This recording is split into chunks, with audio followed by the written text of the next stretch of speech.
Everybody, this is Patty Carson here in Kansas, and today our subject is on the importance of edification. If you don't, it's kind of a big word if you don't know what it means or you've never heard of it. It means basically giving some third-party credibility and uplifting somebody. And there's several ways in this industry that we uplift people. We do a lot of three-way calls, and I'll give you an example. Like, I've got Dave Simpson in Florida, and he has Sue in Nebraska. And let's say that Sue and Dave didn't really know each other very well, and he's trying to talk to her about business. So he needs a third-party credibility person to kind of come help him along. So he's going to, tell her, hey, Patty in Kansas, she's built a six-figure income out of her house in the country, so she knows how to do this, and she works with me personally, and she's willing to carve some time out to talk to you.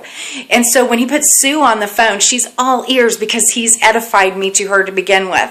So when Sue gets on the phone with me, what am I going to do? I'm going to tell her what a great leader that Dave is, because he follows the system. He's watching what we do, what it takes to become successful, and that's how we lift people up. So then she's willing to listen to him. And then Sue will do the same thing, say with Kathy. She'll say, hey, Kathy, let's get on the phone with Dave, and she'll tell the story about him, and it just follows, and it just kind of drips down to everyone if you do proper edification. And I just kind of think, it's good to remember we got 2 ears, 1 mouth to, 2 ears to listen, 1 mouth to talk with. And I always think people don't care how much you know, they care how much you care. And one of the ways to show people how much you care is just to listen to them, to listen to what they're telling you, really understand what they're trying to tell you so that you can relate with them.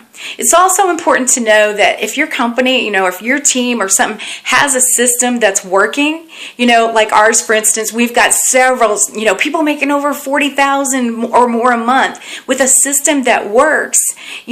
Why reinvent the wheel to do something that you think would work better? Because most of the times when we're doing that, it's because we're not quite comfortable with where we are with things. But sometimes, if you just step out, you realize it's not as hard as you think. And, for goodness sakes, you don't want to go to somebody else on your team that you're trying to work with and say, I don't think their system really works. Because then you just rent the credibility and you de-edified, maybe not even on purpose, but on accident. So it's really important that we edify everybody and, just be uplifting at all times. And we don't have to reinvent the wheel. This system, the people that are using it being successful, they usually have a system that works or they wouldn't be where they're at. So guys, this is really easy. Just, remember, you got 2 ears, 1 mouth, and have fun with this. Till next time, have a great day.